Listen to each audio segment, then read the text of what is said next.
সালমান শাহকে নিয়ে আমি তখনও বলেছিলাম ওই ইন্টারভিউতে, স্কাটনে ওনার বাসা ছিল, আমরা তো পেপারে দেখেছি, বা উনি যখন মারা যায় তখন তো আমরা শুনেছি যে উনি স্কাটনে ছিল। আমি এই কথাটাই বলেছিলাম যে আমিও স্কাটনেই থাকতাম, আমরা তো অনেক বছর স্কাটনে থেকেছি, মিডিয়ার আমার শুরু থেকে আমি স্কাটনেই থেকেছি। ওটা যে পাশের বাসায় বা এরকম মানে কি বলে ফেলা এরকম না, বিষয়টা হচ্ছে আমি অনেক দিন আমিও স্কাটনে ছিলাম, স্কাটনে তারও অনেক মানুষ থেকেছে।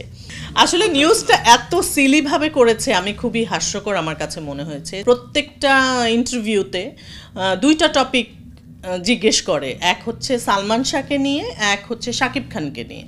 আসলে নিউজটা এত সিলিভাবে করেছে, আমি খুবই হাস্যকর আমার কাছে মনে হয়েছে যে এই ধরনের কোট করে কথা বলাটা খুবই হাস্যকর। যে প্রশ্নটা আসলে করেছিল যে সবসময় আমি জানি না ইদানিং কেন প্রত্যেকটা ইন্টারভিউতে দুইটা টপিক জিজ্ঞেস করে, এক হচ্ছে সালমান শাহকে নিয়ে, এক হচ্ছে শাকিব খানকে নিয়ে। তো সালমান শাহকে নিয়ে আমি তখনও বলেছিলাম ওই ইন্টারভিউতে যে সালমান শাহ মারা যাওয়ার অনেক পরে আমি মিডিয়াতে এসেছি, আমি ওনাকে কখনো দেখিও নি।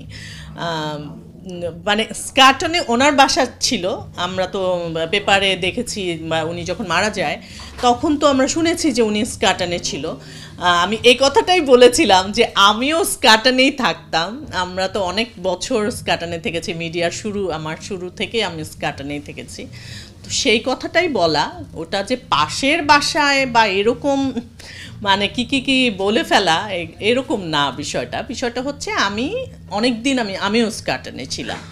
যে যখন সালমান শাহ মারা যায় যখন আমরা জানতে পারি যে উনি স্কাটন গার্ডেনে থাকতেন, তো তখনই জানলাম যে উনি স্কাটনে থাকেন, আমি তখন স্কাটনে ছিলাম, এরকম আর কি বিষয়টা। স্কাটনে তারও অনেক মানুষ থেকেছে, এটাই, আর তেমন কিছু না।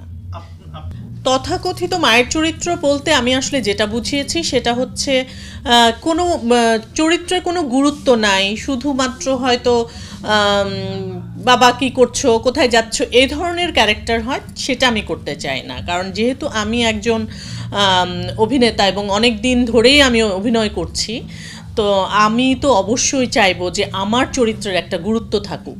আমি শুধু স্ক্রিনে তো নিজেকে প্রেজেন্ট করতে চাই না, যে কারণে সবসময় বলি সেটা মায়ের চরিত্র হোক আর সেটা যে কোনো চরিত্রই হোক না কেন, নেগেটিভ হোক পজিটিভ হোক, কিন্তু আমার চরিত্রের গুরুত্বটা থাকতে হবে। আর মায়ের চরিত্র বা খালার চরিত্র বা এই ধরনের আমি আসলে এভাবে দেখি না। আমার কাছে মনে হয় যে আমিও তো মা হয়েছি, বা আমার এখন যে সিচুয়েশন, আমার এখন বয়সের দিক দিয়ে আমি বলবো আমি যে স্টেজটাতে আছি, আমার তো একটা বাচ্চা থাকবে, এটা খুবই স্বাভাবিক, বা আমার বাচ্চারা বড় হবে, কলেজে পড়বে, এটা খুব স্বাভাবিক একটা ঘটনা। সো সেই চরিত্রের সাথে যদি আমি মানিয়ে যাই, সেই চরিত্রটাতে যদি আমি অভিনয় করি, তাহলে এটা তো না মেনে নিতে পারার তো কিছু নাই। বরঞ্চ আমার কাছে মনে হয় যে 40+ বয়স হয়ে যাওয়ার পরেও যারা মনে যদি কেউ করে যে আমি মা হওয়ার মতো বয়স আমার এখনও হয়নি, তাহলে আমার কাছে মনে হয় যে সেটাই ভুল ধারণা বলে আমার কাছে মনে হয়। আমি বরঞ্চ প্রথম আমি তো 28-29 বছর বয়সে আমি মা হয়েছি। আমি সেই সময় আমি অনেক প্রাউড ছিলাম মা হওয়া নিয়ে। আমার জীবনে কখনো আমি আমার মা হওয়া লুকাইনি, বিয়ে লুকাইনি, বাচ্চাদেরকে লুকাইনি, বরঞ্চ অনেক প্রাউড ফিল করেছি যে আমার বাচ্চারা আছে, সব জায়গায় আমি আমার বাচ্চাদেরকে নিয়ে গেছি।